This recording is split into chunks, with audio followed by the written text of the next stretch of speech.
एक एक आप बैचलर कोर्स करिए, चाहे आप सॉफ्टवेयर डेवलपमेंट करिए, चाहे आप डेटा एनालिसिस करिए, डेटा साइंस करिए, या फिर data scientist, that you have to do माइएसक्यूएल।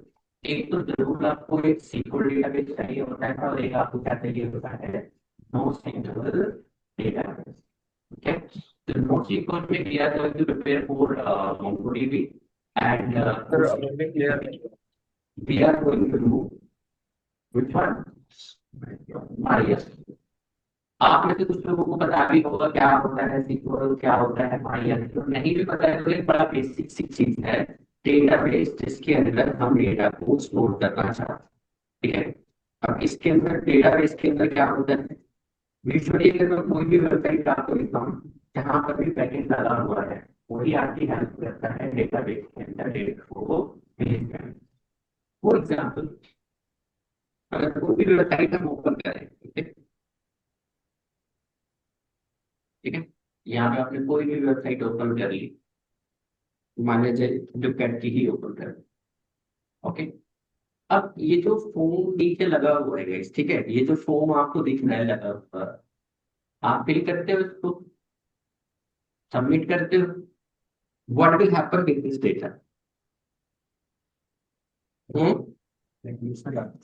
कहीं तो जाता होगा, कोई टीम काम करती होगी डेटा के ऊपर। अब इसके दो तरीके हैं काम करने के। अब पहला वाला तरीका तो बिल्कुल बेकार है। क्यों बेकार है? आई टेल यू कि भाई आप एक नॉर्मल सॉफ्टवेयर बनाएंगे और उसको अपने लोकल सर्वर से चलाएं। लोकल का क्या मतलब हुआ? एक कंप्यूटर, ठीक है, जो नॉर्मल कंप्यूटर यहाँ पे रन कर रहा है कि उस पे इसको क्या कर लो, रन कर, है ना, उसको हम क्या कहते हैं, लोकल होस्ट। ठीक है, अब एक तरीका ये है कि हम एक होस्टिंग खरीद लें, चाहे होस्टिंगर से खरीद लें, चाहे GoDaddy से खरीद लें, चाहे होस्टिंग राजा से खरीद लें, AWS से ले लें, अज्योर से ले लें, whatever you think in your mind के भाई। बहुत लोगों को ये कंफ्यूजन होता है कि सर्वर क्या होता है ना, क्लाइंट साइड क्या होती है, सर्वर साइड क्या होती है। सिंपल सर्वर कुछ नहीं होता है। जैसे आपका यहाँ पे लैपटॉप रखा हुआ है, वहीं पर आप इस चीज को किराए पे लेते हैं, जो 24 आवर्स क्या रहेगा, ऑन रहता है, उसी को हम क्या कर रहे हैं, सर्वर। आप उसका मंथली पैसा क्या कर रहे हो, पे कर रहे हो। उसमें एग्जैक्टली क्या चल रहा है, उसमें ये चल रहा है, आपका जितना भी डेटा है वो कहाँ पे जा रहा है, डेटाबेस के अंदर, और आप उसका पैसा पे करोगे जितना आपको यूज करोगे। आप बोलोगे पूरी भी रैम चाहिए हमें, और ज्यादा पैसा देना पड़ेगा, 512 रैम कम देना पड़ेगा। आप बोलोगे 4 GB रैम चाहिए, मतलब जितना आपकी रिक्वायरमेंट होगी उतना ही पैसा हमें पे करना पड़ेगा। वहां पर भी एक आपको डेटाबेस खरीदना पड़ेगा। डेटाबेस के अंदर वो आपको प्रोवाइड करेंगे, MySQL चाहिए, MongoDB चाहिए, कौन सा डेटाबेस आपको चाहिए। एंड आफ्टर दैट, जितना डेटाबेस आप ऑक्यूपाई करोगे, मोस्टली जितने भी आपके प्लान्स होते हैं होस्टिंग वगैरह आप देखोगे, तो वहां पर 10 GB, 50 GB, 100 GB इस तरह का डेटा मिलता है। आप देखो, जितनी भी आपकी साइट्स हैं, जितना बड़ा डेटा आपको रिक्वायरमेंट होगा, अगर ज्यादा इंटरेक्शन नहीं है आपका यूजर्स के साथ, तो नॉर्मली भाई 50 GB डेटा बहुत है आपको, अगर एक फॉर्म वगैरह आप भरवाते हो तो केबी में ही काम हो जाता है ना। तो उसके अलावा भी 100 GB तक सेफ है आपके, क्योंकि आपकी ज्यादा बड़ी साइट नहीं। What about Amazon? आप यूट्यूब देखिए, हाँ, कहते हैं हर मिनट में कई लाख वीडियो अपलोड हो जाए, कहाँ जा रही है डेटा पे। इसीलिए बड़ी बड़ी कंपनी क्या करते हैं कि उनके खुद ही डेटा सेंटर्स, अगर कोई पर्टिकुलर पर्सन चाहे तो अपना डेटा सेंटर चला सकता है, किराए पे दे सकता है। ठीक है। अगर आप लोगों को कंपनी चलाओगे तो आपको डेली की कॉल आएगी कि हम डेटाबेस प्रोवाइड करते हैं, आप हमारा डेटाबेस यूज कर लीजिए। Comparison to others company will provide you in a less amount. Okay. Simple सी बात ये है, डेटा कहीं ना कहीं पे फिजिकली स्टोर जरूर हो रहा, कैसा भी डेटा। कोई भी वेबसाइट आप देख रहे हो कहीं ना कहीं पे फिजिकली जरूर है। कभी कभी सोच रहे थे क्लाउड पे स्टोर है, क्लाउड का मतलब क्या होता है? क्लाउड का मतलब सिंपल इतना सा है कि डेटा कहीं से भी एक्सेस हो सकता है, उसी को क्या कहते हैं, क्लाउड। अभी एक रील चली थी कुछ दिनों पहले, क्लाउड का मतलब बादल चले गए वहां से तो कहाँ मिलेगा डेटा, वो तो चला जाएगा भूल चूल निकल के, है ना। तो काइंड ऑफ क्लाउड का मतलब सिंपल क्या है कि जब we are storing data on internet, जहाँ पे ये कभी भी एक्सेस किया जा सकता है। अब एक सिंपल सा है कि अगर हम अपना खुद का सर्वर बनाने बैठे हैं तो क्या होगा, एक कंप्यूटर सर्वर बनाया भी जा सकता है। आप चाहें तो एक बढ़िया सा कंप्यूटर लाइए, 2.5 लाख रुपए का अच्छा सा स्पेसिफिकेशन का, 24 आवर्स उसको ऑन करके रखिए, उसको एक पब्लिक आईपी दीजिए और आपका सर्वर सेट है। ठीक है। बट थोड़ा सा डिफिकल्ट है, डिफिकल्ट क्यों है, क्योंकि आप उसको कौन करेगा रात दिन देख, है ना। तो इसलिए हम क्या करते हैं कि होस्टिंग जहाँ पे 15,000 20,000 की होस्टिंग करेगी 1 साल के लिए, हमारी वेबसाइट भी वहीं चलेगी, हमारा डेटाबेस भी वहीं चलेगा, हमारी ईमेल्स भी वहीं पे चलेंगे, और बैकअप बैकअप सब उनका काम, इजंट इट इजी? ठीक है। तो वहां पर एक चीज सबसे इंपॉर्टेंट ये है, डेटाबेस में काम करना। वहां पर लग रहा है गाइस आपका पैसा। ठीक है। इसका मतलब क्या हुआ, पैसा लग रहा है, तो इसका मतलब सिंपल सा फंडा ये हुआ कि अगर आप डेटा को, सेम डेटा मैं 1 GB में स्टोर कर सकता हूँ और सेम डेटा मैं 10 GB में स्टोर कर सकता हूँ। इसके लिए हमें क्या करना पड़ेगा, माई सिक्वल ढंग से सीखना पड़ेगा। आप इस बात के ऊपर फायर भी हो सकते हैं कंपनी में से कि आपने 1,000 GB डेटा भर दिया कंपनी का, जबकि ये कुल मिला के केवल 50 GB में आ सकता। कहाँ पे प्रॉब्लम हुई, लैक ऑफ मार्क्स। भाई हमने डेटा टाइप गलत चूज कर लिए। अब अगर पाइथन आपने पढ़ा होगा, मिला जुला के इंट के अंदर एक इंट ही होता है, उसमें कितनी बड़ी वैल्यू दे दो, कितनी बड़ी छोटी दे दो, पाइथन आपका काम कर देता है। बट यहाँ पर ऐसा नहीं, आपको डेटा टाइप की अंडरस्टैंडिंग अच्छे से करनी पड़ेगी। Okay. And this is super super important. Database के केस में ये सबसे जरूरी होता है, आपको भर भर के डेटा टाइप मिलेंगे यहाँ पर इसके अंदर, माई सिक्वल और एक्सेल। ठीक है। कोई बताएगा माई एसक्यूएल में और एसक्यूएल में क्या अंतर होता है? Anyone? Sir my square workbench में वर्कबेंच क्या होता है? माई स्क्वेयर सर एक कमांड लाइन जिसमें हम क्वेरी को रन करते हैं, और एसक्यूएल की वो क्वेरी हम रन करते हैं डेटाबेस को एक्सेस करने के लिए एसक्यूएल। ओके। कोई और बताएगा? कभी कभी क्या होता है कि यहाँ पे आई हैव सीन कुछ लोग पूरा माई सीक्वल सीक्वल खत्म हो गया, इंटरव्यू में पूछा उसने सीक्वल और माई सीक्वल में अंतर बताइए, उसमें नहीं बोल रहे, है ना। आपको लगता है कि इसके आगे कोई क्वेश्चन पूछेगा इंटरव्यूअर, हाथ जोड़ के आपके पैर छूटे उल्टा भेज देगा, भैया ठीक है अपना देख लेते हैं। और ठीक है। And this is the truth. आप लोगों में से भी होंगे क्लास के बाद, इस बात की टेंशन मत लो, एक तो जरूर निकलेगा जिसमें पूछूंगा सीक्वल और माई सीक्वल में अंतर बताइए, तो वो भूत की कहानी सुनाएगा मुझे बैठा के। कभी ऐसे बताएगा, कभी वैसे बताएगा, ये होता है वो होता है। जो 2 वर्ड मैं आपके मुंह से सुनना चाहता हूँ वो ही नहीं करेगा, बाकी सब सुना देगा। लेके पाकिस्तान से लेके लेके कन्याकुमारी तक पूरा सुना देगा कि ये ऐसे ऐसे ऐसे ऐसे ऐसे ऐसे। ठीक है। तो we have to be guys like, इसकी क्लास में सच बताऊं तो कायदे में 15 दिन की ही होनी चाहिए। ठीक है। बट यहाँ पे कितने दिन में हो रही है, 1 महीना 10 दिन, 1 महीना 20 दिन। क्यों? So that you can have a better understanding. Okay. आपको दोबारा से यूट्यूब पर जाके चैनल सुनना सीखना पड़ा, है ना। इसीलिए मैंने देखा है पाइथन पूरा खत्म हो गया, सीक्वल पूरा खत्म हो गया, बाद में यहाँ पे वाईफाई पासवर्ड लेके मुझसे यूट्यूब का नाम तो मिल गया चैनल, तो वहां पर बैठा चैनल देखता है। इसका मतलब क्या हुआ, क्लास में आप कॉन्शियस थे ही नहीं, है ना। जो चीजें हमने आपको पढ़ाई क्या सेम चीज नहीं मिली वहां पे? तो इसीलिए थोड़ा सा ध्यान देंगे शुरू से ही, एंड जो भी मैं आपको यहाँ पे पढ़ाऊंगा अल्टीमेटली क्लास के बाद only we have to provide 170 questions for MySQL, 100 questions for theory and 70 questions for practical one. Okay, and उससे बाहर कुछ आता ही नहीं। कितना सच लेते हैं? बस इतना सही है ना, इतना सही।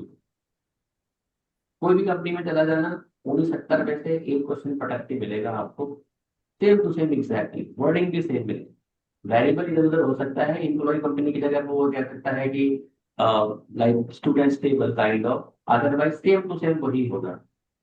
क्योंकि आपका जो MySQL होता है ये एड ऑन होता है, पर्टिकुलरली जब तक कि आप किसी DBA रोल के लिए अप्लाई नहीं करते। एक DBA रोल होता है जिसको कहते हैं हम डेटाबेस एडमिनिस्ट्रेटर। उसका काम केवल कंपनी के अंदर डेटाबेस को ही संभालना होता है, उसके अलावा वो कुछ काम नहीं करता है। So that person has a completely deep understanding of database.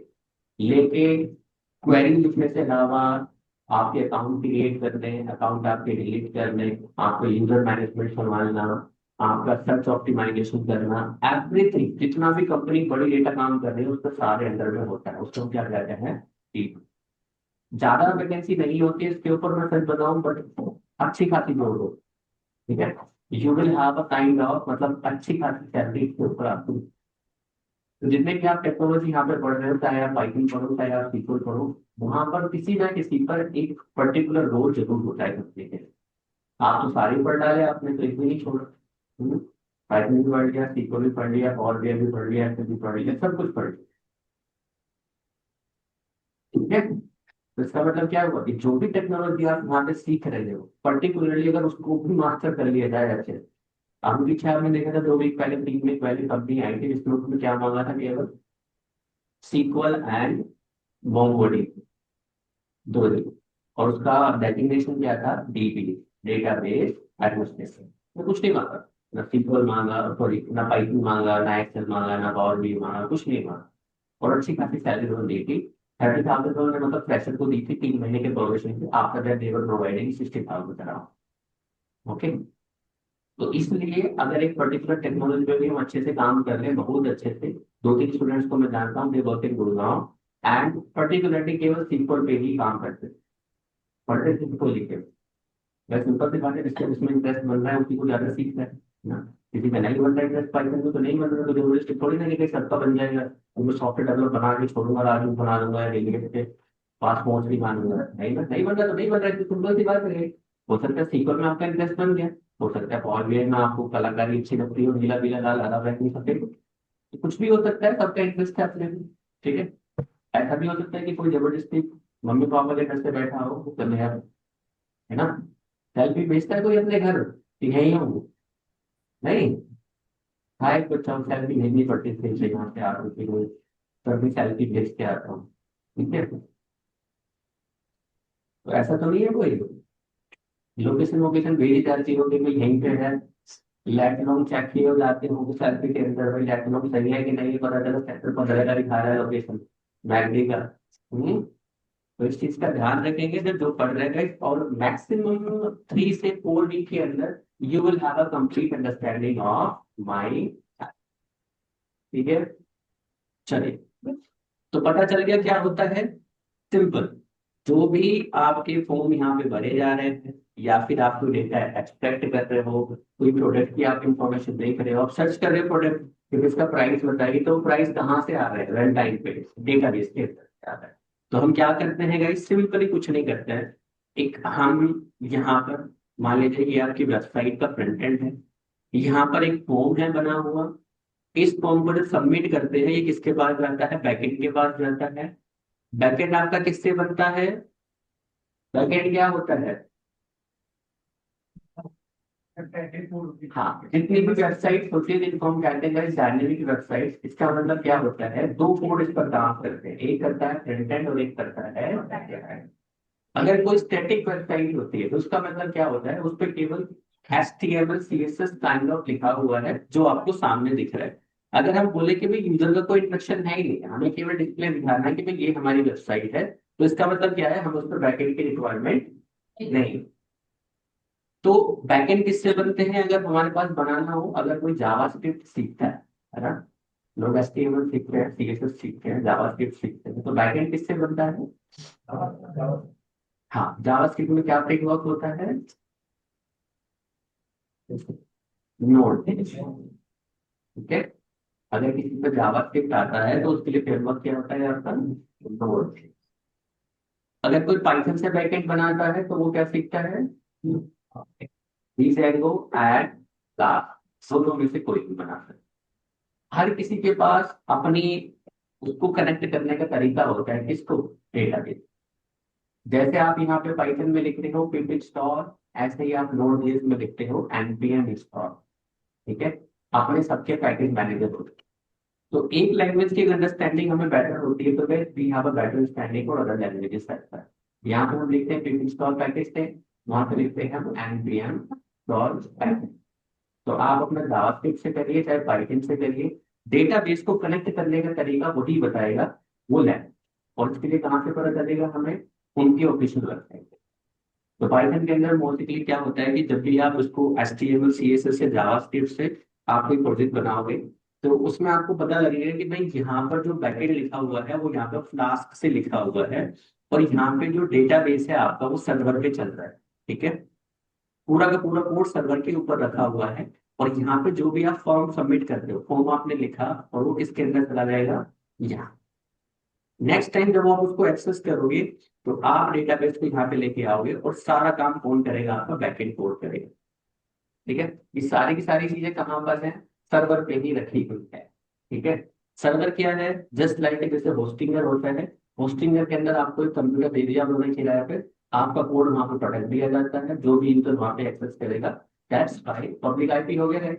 जो भी डॉट कॉम लिखेगा इसका मतलब क्या है? उस वेबसाइट पे वो क्या कर देगा? एक्सेस। तो आपका बैकअप लेना, सारा लेना कौन काम करेगा? आपका वही करेगा जो आपका बैकएंड को या फ्रंट एंड को सबको क्या करता है? संभालता है। ठीक है, क्लियर है? चलिए, थोड़ा सा इंट्रोडक्शन पार्ट करते हैं कि भाई हमें क्यों जरूरत है, क्या होता है। सीक्वल माई सीक्वल में क्या अंतर होता है, तो बड़ा ही बेसिक सा है वैसे तो, most of the people you know, but अगर नहीं भी जानते हैं तो आई विल एक्सप्लेन। ओके, किसी का कोई क्वेश्चन होगा तो यू विल आस्क मी।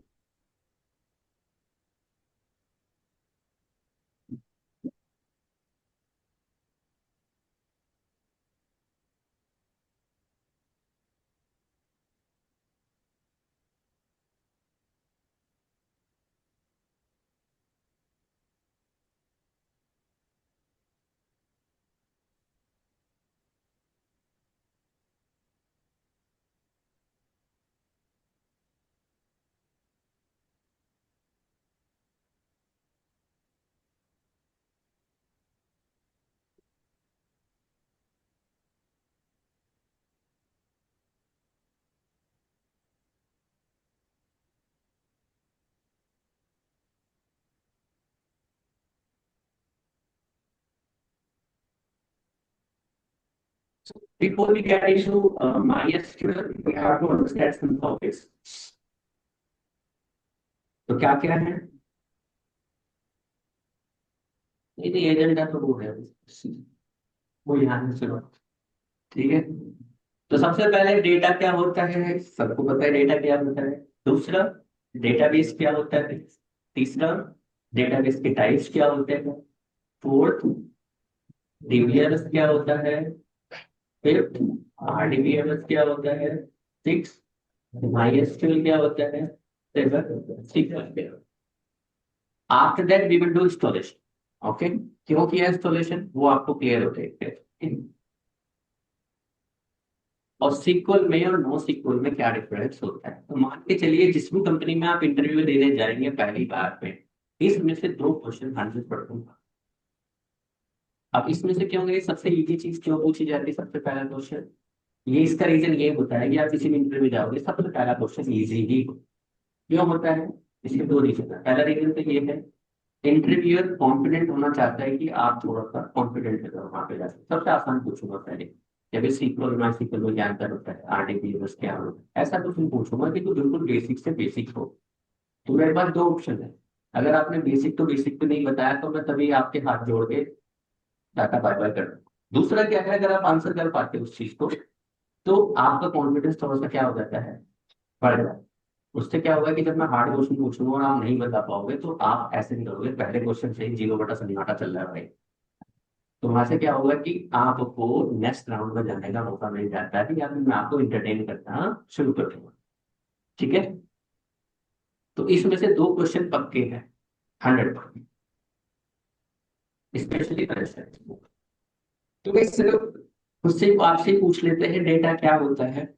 हम्म, बताइए क्या होता है data. The random figure and fact. Anything can be data. क्या कह दिया। Anything can be data, any fact, any figure, hmm the collection of information. Hmm so this anything, जो भी हम लिख सकते हो, कलेक्ट कर सकते हो, उसको हम क्या कह रहे हैं, डेटा। तो पहले तो पुराने जमाने में बही खाते वगैरह चलते थे बैंकों में, ठीक है, चलते थे कि नहीं, ये सब जानती है। ठीक है, तो पहले कैसे मैनेज करते थे, कोई इलेक्ट्रॉनिक कंप्यूटर वगैरह तो होते नहीं, तो कैसे मैनेज करते थे। एक रजिस्टर रहते थे, उनको मोटे मोटे मोटे मोटे है ना, ऐसे में लिखते थे सब लोग। ठीक है, कभी अपने बाबा दादा के पास रख के देखे हो आपने, नहीं देखे, रखे ना। उसको एक रेड कलर की जैकेट से पहना के मोटा सा ऐसा रखते थे, वो खराब नहीं होता था, ये तो नॉट बिलीव। अब मेरे पास एक है घर पे रखी हुई है, 1990 की है। ठीक है, तो लगभग 37 साल पुरानी है। अब उसको मैं ज्यादा पलटता हूँ तो उसके पेज बाहर आ जाते हैं हाथ से, मतलब वो गन से चुके हैं। ज्यादा छेड़छाड़ नहीं करता मैं उससे, तो मैं सोच रहा था मैं म्यूजियम में देखूंगा इस किसी दिन। मिलते हैं ना वो पैसे, जैसे 1 रुपए की छोटी कोड़ी मिल जाती है आपके, आप देखोगे पुराने सिक्के बेचोगे तो वहाँ पे 400, 500, 1000, 2000 के बिक जाते हैं, 1 रुपया 50 पैसा। या फिर उससे पहले भी बहुत वैसी करेंसी होती थी कि भाई ये 1887 का सिक्का है, ये 1800 का सिक्का है, राइट आप। ठीक है, तो वो भी क्या था, एक तरह से गाइस डेटा ही था जिसको हम मैनेज करते थे। अभी क्या हो रहा है, जब से कंप्यूटर आया है तो we are just managing electronic information. तो सिंपल डेटा का अगर कोई बोले कि what is data, data is a collection of information. Data can be name, age, height, phone number, picture, video, audio और more. जो भी हम इलेक्ट्रॉनिक के कंप्यूटर के स्टोर कर रहे हैं वो क्या है, डेटा। ठीक है, way sometimes you will not believe कि हम इसको हल्के में ले लेते हैं कि डेटा क्या होता है और सिंथेटिक क्या है।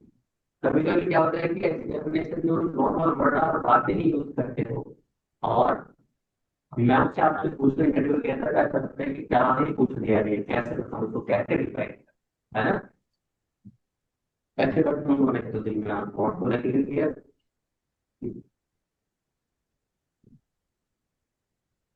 डेटाबेस क्या होता है।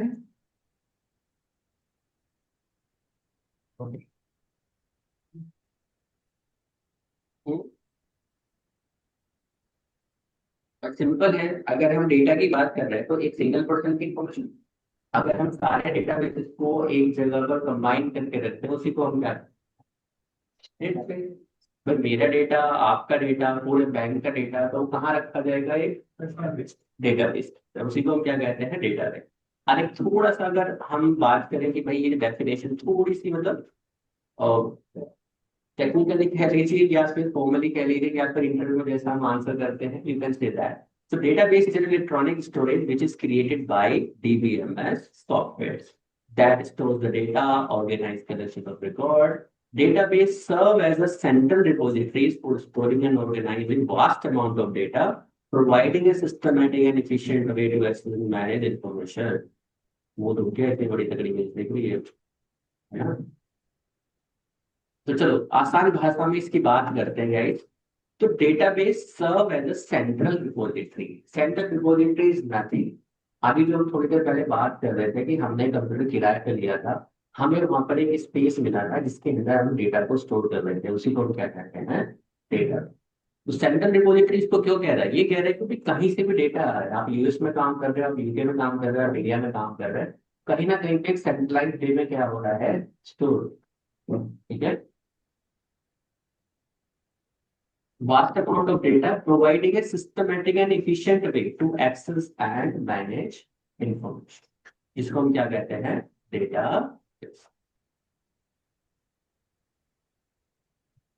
आप अगर हम बात करें कि भाई हमारे पास डेटा है, ठीक है, आपने डेटा रख लिया, ठीक है, उसको हमने क्या कर दिया, सबका डेटा रख लिया पूरी क्लास में, उसको क्या बोलेंगे हम, डेटाबेस। अब डेटाबेस को उसको मैनेज कौन करेगा, है ना, कौन करेगा मैनेज इसको, डीबीएम।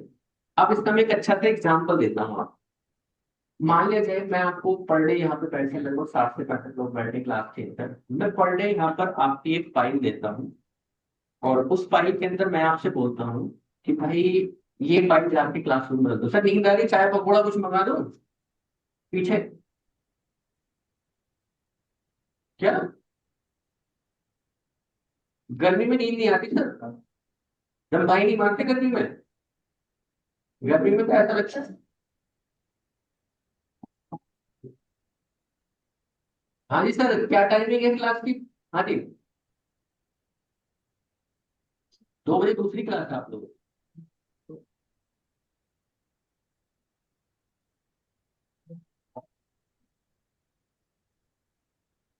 सीक्वल की क्लास, ठीक है।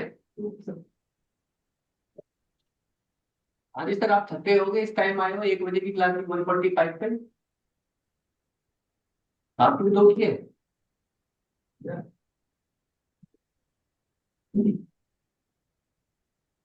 अच्छा अभी थके हुए, ठीक है। हाँ तो भाई हम क्या कह रहे थे कि हमको, मैं आपसे बोलूँ कि मैं आपको पर डे एक फाइल देता हूँ। मान लिया हम 1 जनवरी से स्टार्ट करते हैं, एवरी डे मैं आपको फाइल देता हूँ कि भाई इस फाइल को जाके डेटाबेस, मान लेते हैं इस क्लास को किस डेटाबेस में जाके रख, आप गए आप रखे आए। फिर मैंने 1-2 फरवरी या 2 जनवरी को आपको फाइल दी, आप यहाँ पे आ गए, आप रख के इसको चले, ठीक है। ऐसे करते करते 6 महीने हो, और मैंने बोला आपसे कि जाओ अब मुझे लाके मार्च में 25th डेट जो थी उसकी फाइल डाली थी, ठीक। अब क्या होगा, अब जाओगे, कितनी फाइलें हो गई, लगभग 30 की 60 85 फाइलें हैं उसके अंदर। अब आप क्या कर रहे हो, ढूंढ रहे हो फाइल, ले भाई ढूंढ रहा हूँ फाइल, तो आ रही है फाइल, आ रही है फाइल, आ रही है फाइल, आ रही है फाइल। अगर ये फाइलें अच्छे से रखी जाती, कैसे रखी जाती है, कि भाई 1 तारीख से ये फाइल होती, आप 1 जनवरी का बॉक्स बनाते, 1 फरवरी का बॉक्स बनाते और 1 मार्च का बॉक्स बनाते। आप फाइलों को ऐसे रखते तो हम आगे से जाते, दोनों बॉक्स को छोड़ के तीसरे बॉक्स में जाते और 25th फाइल जो होती उसे निकाल के आप ले आते। यही काम यहाँ पर कौन कर रहा है, डीबी। तो डीबीएमएस इज नथिंग, ये एक सॉफ्टवेयर है, डेटाबेस मैनेजमेंट सिस्टम। ये एक सिंपल एक सॉफ्टवेयर है जो आप इंटरनेट से डाउनलोड करके अपने लैपटॉप में क्या करोगे, इंस्टॉल करो। यही डेटाबेस के बीच में और आपके बीच में इंफॉर्मेशन को इंटरचेंज का काम करो। आप कहोगे कि भाई मुझे डेटा ला के दो, ठीक है, और कौन देगा उसको, मैनेज कौन करेगा अंदर, डीबीएम। इसको ऐसे मानिए कि एक पर्सन है जिसको आप बोलते हो कि ये ला के दे, आप लाओगे और आप, ठीक है। अब डीबीएमएस जो होते हैं ये टाइप्स होते हैं। अब डेटाबेस मैनेजमेंट सिस्टम का क्या मतलब होता है भाई, जो भी डेटा को मैनेज करेगा उसी को हम क्या कह रहे हैं, डीबीएमएस। डेटाबेस में जो भी मैनेज करेगा, ठीक है। अब ये डीबीएमएस की यहाँ पर टाइप होती है, ठीक है। तो अगर डेफिनेशन इसकी भी पढ़ लें, सिंपल है। Database management system is a software that helps to create, store, manage, and retrieve data efficiently. It acts as an interface between the database and the user or application, ensuring easy data access, manipulations, and management.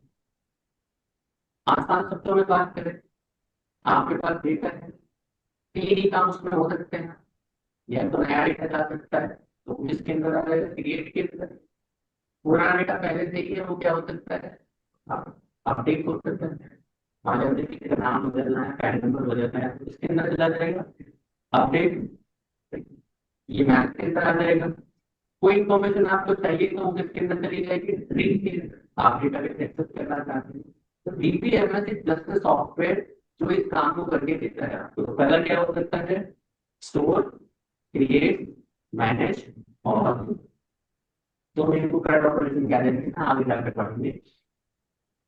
किसके बीच में काम करता है, जो भी आपका एक user है, आप भी यूजर होंगे, और ये एप्लीकेशन है, तो इसको मैनेज कौन कर रहा है, आपका डीबी ऐप, क्लियर है? तो कंफ्यूजन तो नहीं होगा, डेटाबेस क्या होता है, मैनेजमेंट सिस्टम। तो एक जस्ट सॉफ्टवेयर जो एक यूजर के बीच में और डेटाबेस के बीच में क्या करता है, एज अ इंटरफेस या इंटरमीडिएट पर्सन की तरह काम करता है। ठीक है, ये इसका रोल है guys, जो भी मैंने आपसे डिस्कस किया था कि डेटाबेस मैनेजमेंट सिस्टम जो है आपकी, अगर हमसे बोले कि जरा इसमें मैथ्स की बुक लाइए ढूंढ के, हम्म, मिल गई आपको मैथ की बुक इसमें, तो आप बोलोगे सर सर्च हो रहा है, इसीलिए माई सीक्वल पढ़ा जाता है। स्टोर करना, सर्च ऑप्टिमाइजेशन टेक्निक, डेटा इतना बड़ा हो गया, 1 बिलियन नंबर्स हैं उसके अंदर, आपका सॉफ्टवेयर इतना बेकार बना है कि वो सर्च कर रहा है और 5 मिनट बाद आउटपुट आपको ला के दे रहा है। आपने बोला कि मुझे इस टी शर्ट का प्राइस बताइए, प्राइस रोज अपडेट होते हैं। अगर आपका डेटाबेस ऑप्टिमाइज तरीके से नहीं लिखा दे रहा है तो इसका मतलब क्या होगा, वो डेटा आउटपुट तो देगा आपका, टाइम लगेगा, टाइम कॉम्प्लेक्सिटी बढ़ जाएगी। इसका मतलब क्या है कि वो सॉफ्टवेयर बिल्कुल गार्बेज है, आपकी कंपनी से एक्सेप्ट ही नहीं करेगी। तो मैंने जो आपको पाइथन की 50 इंटरव्यू क्वेश्चन कराए थे, इसीलिए टाइम कॉम्प्लेक्सिटी वहां पे दिया था। जब आप रियल वर्ल्ड में काम करोगे, आप एक ऐसा कोड लिखना चाहोगे जो फटाफट काम करे, कम से कम टाइम दे। तो मैंने आपको सारे ही ऑप्शन वहां पे बताए थे कि, और दोनों दो ऑप्शन होते, दो टाइम कॉम्प्लेक्सिटी, एक तो टाइम और एक स्पेस। आपका सॉफ्टवेयर टाइम भी कम लगाना चाहिए और स्पेस भी कम लेना चाहिए। क्लियर है?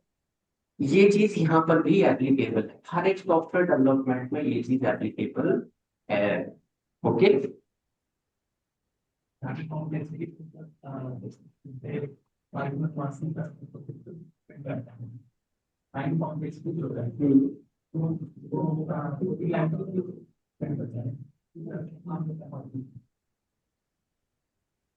उससे क्या फर्क पड़ता है guys? आप अगर पाइथन लिखोगे तो पाइथन का मिनिमम टाइम करोगे ना, मिनिमम जितना वो ले पाए। आप अपने कोड को क्या करोगे, एफिशिएंट बनाओगे। कोई भी प्रोग्रामिंग हम यूज क्यों ना करें, कोड हमारा कैसा होना चाहिए, एफिशिएंट होना चाहिए। भाई अननेसेसरी लूप ना लगाए जाए, सिंपल सी बात है। अगर मैं कह रहा हूँ कि किसी लिस्ट में से हमें लास्ट वाला वर्ड चाहिए, है ना, एक तरीका तो ये कि आप फोर लूप लगा रहे हो और लास्ट में जाके उसको लेके आ रहे हो। दूसरा तरीका क्या है, -1 इंडेक्स ले ली जाए, तो हो गई टाइम कॉम्प्लेक्सिटी कम अपने आप ही। तो इसकी मैं बात कर रहा हूँ, लैंग्वेज की बात ही नहीं हो रही है। लैंग्वेज अपने हिसाब से जैसा काम कर रही कर रही है, हमें पर्टिकुलर लैंग्वेज का सबसे कम टाइम है। ठीक है, तो गाइस ये है आपके टाइप्स ऑफ डीबीएमएस, जिसके अंदर आता है आपका hierarchical DBMS, network DBMS, relational DBMS, object oriented DBMS, graph DBMS, ER model DBMS, document DBMS, non SQL DBMS. अगर ऑनेस्टली आपकी बात करूं मैं, तो दो ही तरह के डीबीएमएस होते हैं, एक तो आरडीबीएमएस और एक नो सीक्वल डीबीएमएस। जितने भी डीबीएमएस आपको दिख रहे हैं, हायरार्किकल हो चाहे नेटवर्क हो, ऑब्जेक्ट ओरिएंटेड हो, ग्राफ हो, ईआर मॉडल हो, ये सब के सब किसके अंदर आते हैं, नो सीक्वल के अंदर। हम इसको, जो ये रिलेशनल मैंने डीबीएमएस लिखा है, इसको हम क्या कहते हैं, सीक्वल डीबीएमएस भी कहते हैं, एसक्यूएल डीबीएमएस। ठीक है, और इसको क्या बोलते हैं, सबसे जो 8th नंबर पे लिखा हुआ है, नो सीक्वल डीबीएमएस। तो दो ही तरह के मान के चलेंगे, सीक्वल डीबीएमएस और NoSQL DBMS. SQL DBMS को हम क्या कह देते हैं, रिलेशनल डेटाबेस मैनेजमेंट सिस्टम, और इनको हम क्या कह देते हैं, बाकी सबको नो सीक्वल। तो आपको पर्टिकुलरली याद करने की जरूरत नहीं है, दो में ही काम चल जाएगा, सीक्वल और नो सीक्वल। तो एक बार देखिए सीक्वल क्या होता है, इनको क्यों हम सीक्वल डीबीएमएस कहते हैं या फिर आरडीबीएमएस कहते हैं।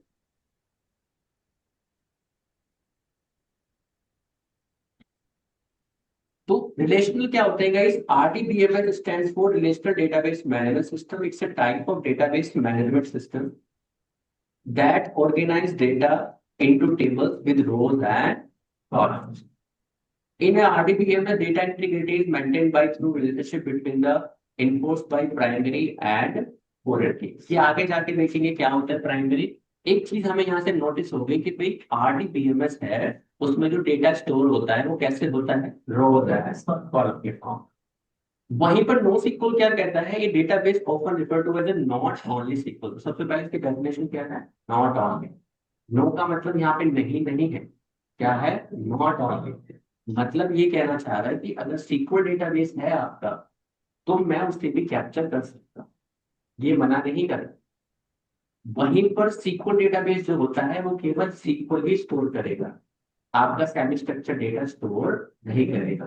अगर करेगा भी, एक प्रॉब्लम के साथ करेगा, अननेसेसरी स्पेस ऑक्यूपाई करेगा। ये जाके आपको सामने बाद में पता चलेगा, don't worry about it. Okay, next. तो एक बार अगर देखें, it's a type of database that provides a mechanism for storing and retrieval of data in A format other than traditional tabular relational. तो टैबुलर का मतलब क्या होता है, table form. Do not get confuse, tabular data का मतलब simple यही होता है कि टेबल के फॉर्म में डेटा हो। जैसे कि आपकी एक्सेल शीट होती है, एक तरह से क्या है, वही टेबल है, जिसके अंदर क्या है, रोज है, कॉलम। सीएसवी फाइल है आपकी, कॉमा लगा लगा के बाजू में क्या है, टेबुलर फॉर्म की है एक तरह से। ठीक है। अब why we are calling it relational, guys? तो आपका RDBMS है, we are saying that this is a relational database management system। इसका एक रीजन है कहने का, क्या? आप पर्टिकुलरली एक टेबल के अंदर डेटा स्टोर नहीं करते हो, you have a different different different different table, और वो टेबल आपस में क्या होती है, रिलेटेड होती है। रिलेटेड होने की वजह से इसको हम क्या कहते हैं, रिलेशनल डेटाबेस मैनेजमेंट सिस्टम। अगर हम यहाँ पे बोले कि भाई एम्प्लॉय आईडी है हमारे पास 123, यहाँ पर वो डेजिग्नेशन नहीं है, but even though I can easily tell के 123 वाले का नाम क्या है और डेजिग्नेशन क्या है। तो 123 का डेजिग्नेशन क्या है, पाइप्स। नेम क्या है उसका, सच है। हम इजीली कनेक्ट कर पा रहे हैं दो टेबल्स को आपस में। अब ये दो को, चाहे तीन हो या चार हो या पांच हो, एक कॉलम ऐसा जरूर होगा जो सब में क्या होगा, कॉमन। या फिर अगर कोई तीसरी टेबल होती है तो हो सकता है डेजिग्नेशन के हिसाब से वो हो। मतलब कहीं ना कहीं पे एक कॉलम किसी ना किसी के साथ कनेक्ट जरूर होगा। तो अगर हम एक टेबल यहाँ पे बना दें कि जिसमें केवल डेजिग्नेशन लिखा हुआ है, मतलब डेजिग्नेशन वाली तो इसके साथ कनेक्ट हो जाती है और ये इसके साथ कनेक्ट हो जाती है। आपस में पूरी की पूरी टेबल कहीं ना कहीं पे आपस में कनेक्टेड है। ऐसा क्यों करते हैं, ऐसा इसलिए करते हैं क्योंकि guys, एक टेबल में रखने पर रिडंडेंसी बढ़ जाएगी। मतलब अननेसेसरी वैल्यू इतनी हो जाएंगी, इतनी हो जाएंगी कि डेटाबेस अननेसेसरी बढ़ जाएगा। ठीक है, क्यों बढ़ जाएगा मैं आपको बताता हूँ।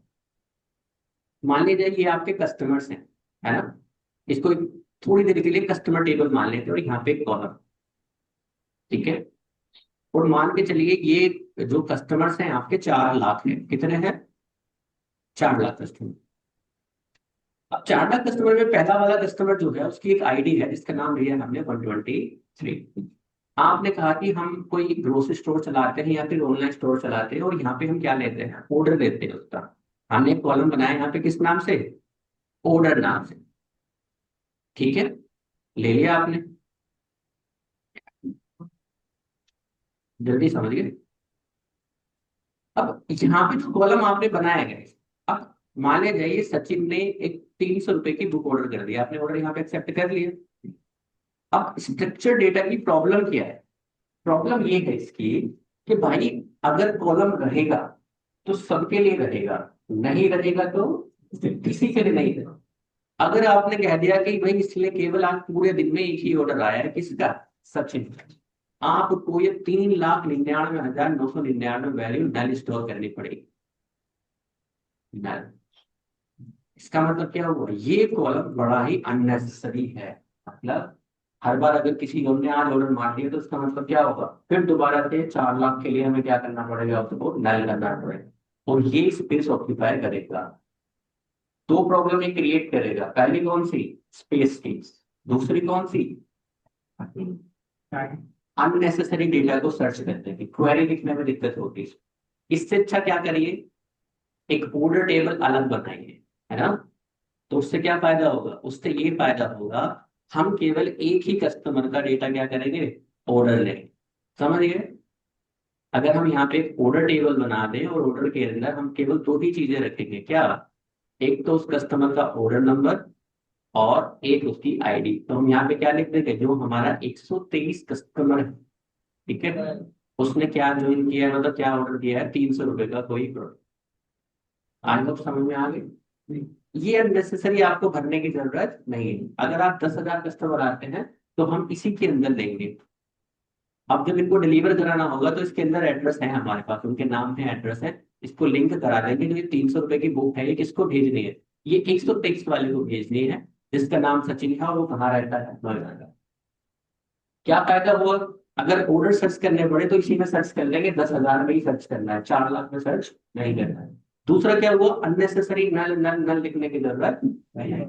ठीक है, तो ये कहानी किसकी है, RDBM, relational database system. Clear है guys?